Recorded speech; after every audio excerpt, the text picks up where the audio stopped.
आदरणीय प्रधानाचार्य महोदया, यहाँ पे उपस्थित मेरे सभी साथी शिक्षक वर्ग और मेरे प्यारे बच्चों, आज हम सब यहाँ पर उपस्थित हैं 28 फरवरी 2022 को राष्ट्रीय विज्ञान दिवस मनाने हेतु।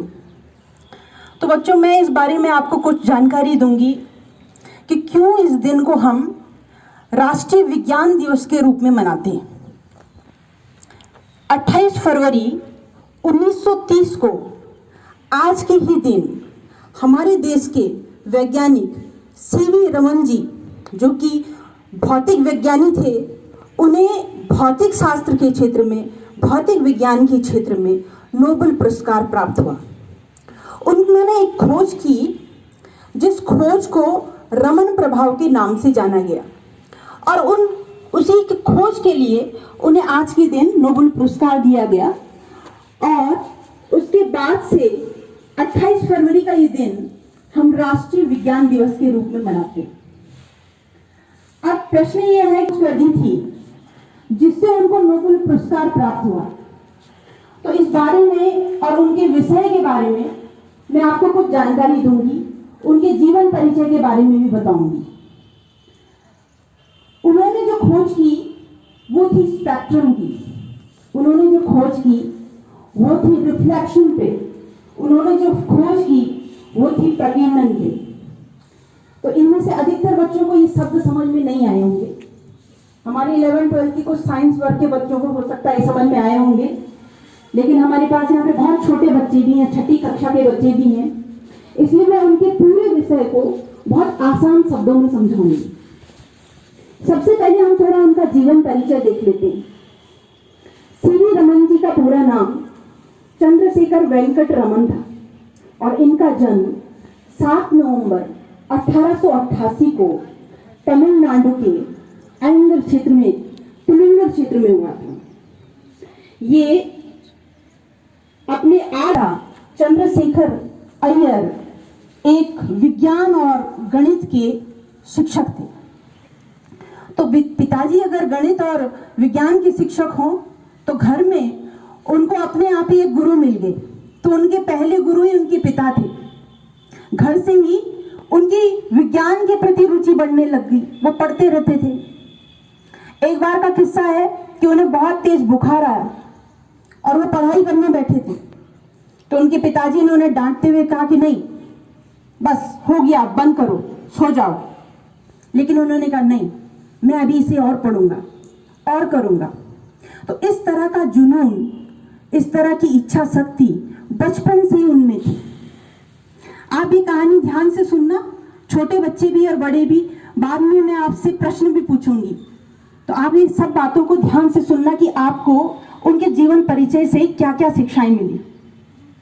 धीरे धीरे वो बढ़ते गए, विज्ञान, भौतिक विज्ञान, रसायन विज्ञान के प्रति उनकी रुचि बढ़ती गई और अपनी 12वीं करने के बाद हर कक्षा में वो टॉप आते थे, हर कक्षा में वो प्रथम स्थान प्राप्त करते थे। और जब वो बड़े हुए तो उसके बाद उनकी एक नौकरी लग गई, गवर्नमेंट नौकरी लग गई, उनकी सरकारी नौकरी लग गई। लेकिन उन्होंने वो सरकारी नौकरी छोड़ दी और कलकत्ता के एक विश्वविद्यालय, फैलती है कि नहीं आपने देखा होगा, तो इसी तरह से उन्होंने बताया कि जब प्रकाश की किरण पृथ्वी पे आती है तो वो प्रकाश का, जो आपकी सनलाइट आ रही है, सूरज आ रही है, वो सफेद रंग की होती, उसका रंग सफेद है। लेकिन जब वो किसी वस्तु पे टकराती है तो प्रकाश फैल जाता है अलग अलग रंगों में और 7 रंग बन जाते हैं। बच्चों को, विज्ञान के बच्चों को पता होगा कि उनको विबज्योर बोला जाता है। तो 7 रंग में वो फैल जाते हैं और हर रंग एक स्पेक्ट्रम को प्रस्तुत करता है। और यही स्पेक्ट्रम, यही लाइन स्पेक्ट्रम उन्होंने अपनी रिसर्च का विषय बनाया और इसको उन्होंने प्रस्तुत किया, इसी पे उन्होंने। और उसके बाद टकरा करके वो किस तरह से फैलता है, किस प्रकार की ऊर्जा निकलती है, तो यही चीजों को उन्होंने अपने रिसर्च में बताया। अब रिसर्च चलती रही और 1928 में उन्होंने अपना पूरा इस जो स्पेक्ट्रम थ्योरी थी वो उन्होंने, उसका लेख पत्र उन्होंने दे दिया, उसे पब्लिश कर दिया। लेकिन उनको 1928 का नोबेल पुरस्कार नहीं मिला, जबकि उन्होंने एक बहुत बड़ी उपलब्धि हासिल कर ली थी। हाथ नहीं आया, वो किसी और के हाथ चला गया, डी ब्रॉगली के हाथ। डी ब्रॉगली जानते होंगे 11th-12th वाले, डी ब्रॉगली प्रिंसिपल। तो डी ब्रॉगली को वो पुरस्कार चला गया। अब आया 1930 का वर्ष, जब उन्हें फाइनली अंतिम रूप से उनको रमन प्रभाव के लिए, उनके स्पेक्ट्रम प्रभाव के लिए वो नोबेल पुरस्कार प्राप्त हुआ। और नोबेल पुरस्कार प्राप्त करने वाले वो प्रथम एशियाई थे, प्रथम एशियाई थे। और उस वक्त भारत की देश की तरफ से एक ऐसे वैज्ञानिक का नोबेल पुरस्कार प्राप्त करना एक बहुत बड़ी उपलब्धि थी। तो इस प्रकार से बच्चों, एक महान बात की मेहनत करेंगे तो हमें बहुत अच्छा फल मिलेगा। दूसरा क्या सीखा आपने?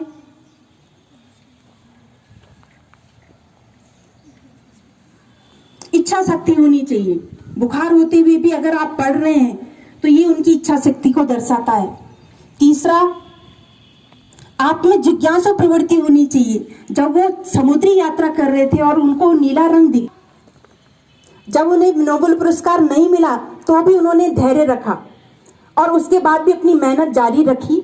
1928 में भी उनको नोबेल पुरस्कार नहीं मिला और 2 साल बाद जाकर के उनकी उपलब्धि का श्रेय उन्हें मिला, लेकिन उन्होंने अपनी मेहनत को कहीं भी रोका नहीं। तो इन्हीं सब चीज़ों को, इन्हीं शिक्षाओं को हमें अपने जीवन में उतारना है। और इसी के साथ यहाँ पर मैंने एक हमारी बच्ची विज्ञान का एक मॉडल प्रस्तुत करेगी और इसके बारे में आप सभी को बताएगी। तो ये तानिया है, 12th B में पढ़ती है। तो बताओ बेटा, आप कौन सा मॉडल प्रस्तुत करोगे? इलेक्ट्रोलाइसिस। इलेक्ट्रोलाइसिस में क्या है? ये सामने कौन सा उपकरण है? मैम ये बीकर है, बीकर में NaCl का सॉल्यूशन है। NaCl का क्या मतलब होता है, ये सभी बच्चों को बताओ। मैम सोडियम क्लोराइड यानी नमक का सॉल्यूशन। ये नमक का सॉल्यूशन है। तो यहाँ पे नमक का सॉल्यूशन किस तरह से कार्य करेगा? मैम NaCl गुड कंडक्टर होता है इलेक्ट्रिसिटी का। ठीक है, तो इस प्रयोग को करके दिखाओ आप आगे।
जो नीचे की रिएक्शन होती है तो नहीं दिखाई देगा।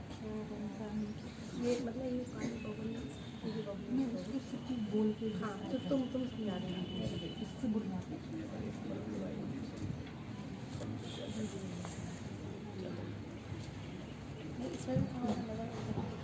ठीक है बेटा, अभी आपने बताया गुड कंडक्टर, तो थोड़ा ये एक्सप्लेन करोगे कि गुड कंडक्टर यानी कि सुचालक और बैड कंडक्टर कुचालक किसे कहते हैं? मैम सुचालक जिसमें धारा आसानी से प्रवाहित हो जाती है और कुचालक उसे कहते हैं जिसमें धारा प्रवाहित नहीं होती। धारा का क्या मतलब हुआ इसमें? मैम करंट, विद्युत धारा। तो यहाँ पे आपने एक बीकर रखा है और बीकर में आपने बोला कि मैंने NaCl का सॉल्यूशन रखा है। इसके बाद आपने इसमें क्या फिटिंग की है वो बताइए जरा। मैम इसमें पेंसिल डाली दो जो ग्रेफाइट की है, दोनों तरफ से छिली हुई है और इसमें इलेक्ट्रिसिटी को प्रोवाइड किया हमने। ग्रेफाइट यहाँ पे जो पेंसिल है उसका क्या रोल है इसमें? मैम ग्रेफाइट गुड कंडक्टर होता है इलेक्ट्रिसिटी का। ग्रेफाइट इसमें पेंसिल है तो ग्रेफाइट कहाँ है? मैम ग्रेफाइट इसके ऊपर मतलब यहाँ पे है। पेंसिल की निब पे है। तो ग्रेफाइट जो होता है वो धातु होता है या अधातु होता है? मैम अधातु। अधातु होता है। तो इस तरह से ये नीचे पेंसिल पे जो बबल्स आ रहे हैं, यहाँ पे बबल्स आ रहे हैं, तो ये किस तरह से ये प्रक्रिया हो रही है, इसे बताइए। मैम इसमें हम पानी को ब्रेक करते हैं। पानी का जो फॉर्मूला होता है H2 होता है। तो एक एनोड पे मैम, एनोड पे O2 रिलीज होती है और कैथोड पे H2। ये जो NaCl का सॉल्यूशन है, इसके लिए विज्ञान में कोई शब्द है? यस मैम, इसे विद्युत अपघट्य कहते हैं। ठीक है, विद्युत अपघट्य कहते हैं। NaCl नमक का जो सॉल्यूशन है Na और Cl में टूट जाता है।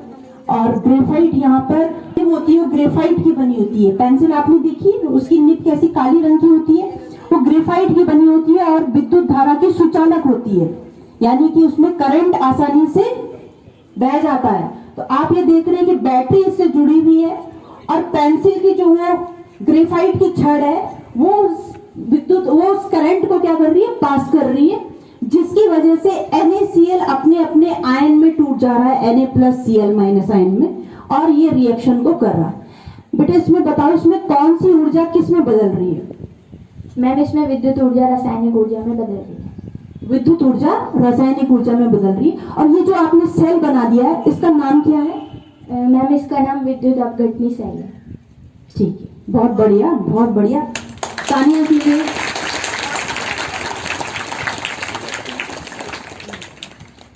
सर को कि वो हम सभी को विज्ञान दिवस के विषय में कुछ। स्मृति मैडम, बहुत सुंदर ढंग से आपने विज्ञान दिवस के बारे में बताया, इसकी पृष्ठभूमि बताई। और तान्या का भी धन्यवाद। तान्या ने आपको बहुत सुंदर तरीके से वोल्टिक सेल के बारे में, इलेक्ट्रोलिटिक सेल के बारे में आपको बताया है। एक में ज़्यादा मात्रा में आप निकल रही है गैस, एक निकल रही है, कम इसलिए निकल रही है कि उसमें ऑक्सीजन निकल रही है। तो विज्ञान दिवस के उपलक्ष्य में आप सबको मैं बधाई देता हूँ। आदरणीय प्रधानाचार्य जी का आदेश हुआ कि आपने जो है विज्ञान दिवस में कुछ बच्चों को कहना है, तो आपके सामने प्रस्तुत हुआ हूँ। सारे अध्यापक साथियों, प्यारे बच्चों, वैसे तो मैम ने आपको बहुत, हम कोई भी दिवस मनाते हैं, विज्ञान दिवस मनाते हैं या कोई त्योहार मनाते हैं या कोई राष्ट्रीय दिवस मनाते हैं, 20 जनवरी मनाते हैं, होली मनाते हैं, दिवाली मनाते हैं, क्यों मनाते हैं? केवल मौज मस्ती करी, मिठाई खाई, छुट्टी मनाई और खत्म? ऐसा नहीं है बच्चों। कोई भी दिवस मनाने के पीछे एक हमारे पूर्वजों ने एक विशेष उद्देश्य निर्धारित किया हुआ है। कोई भी उद्देश्य निर्धारित किया हुआ है। होली का पर्व ही है तो हमें अपने पूर्वजों के बारे में पता बताता है किस प्रकार से राक्षसी प्रवृत्तियों के ऊपर जो दैवीय प्रवृत्तियां हैं वो किस प्रकार से विजय पाती हैं। विजयदशमी के पर्व में भी हमें ये ऐसे ही मिलता है और हमें उस मार्ग पर चलने के लिए प्रेरित भी करता है। केवल हंसी खुशी मौज मस्ती करी और उस पर छुट्टी पा ली और शाम को खत्म और दूसरे दिन फिर अपने पुराने दर्रे पे आ गए, इसलिए दिवस नहीं मनाया जाता। वो कुछ स्मरण करने का दिवस है कि हमें उस रास्ते पर चलने के लिए प्रेरित करना। तो विज्ञान दिवस मनाने के पीछे भी उद्देश्य यही है, क्योंकि बच्चों के पीछे मनाया जाना है और बच्चे ही हमारा भविष्य हैं। इसलिए विभाग ने आदेश दिया था प्रवृत्ति को जागृत करना है। इस वैज्ञानिक प्रवृत्ति को जागृत करने के लिए और आप सबके लिए तो एक बहुत ही गर्व का विषय है कि पहली बार विश्व में भारत ने ही अपने विदेश में वैक्सीन जो है डेवलप की है। दो वैक्सीन शुरू में। आप लोगों ने बहुत अच्छा ज्ञानवर्धन किया और सभी लोगों को विज्ञान विषय के बारे में महत्व बताया। और आज के दिवस की सभी हमारे साथियों को और हमारे बच्चों को बहुत बहुत बधाई और आप लोगों का बहुत बहुत धन्यवाद।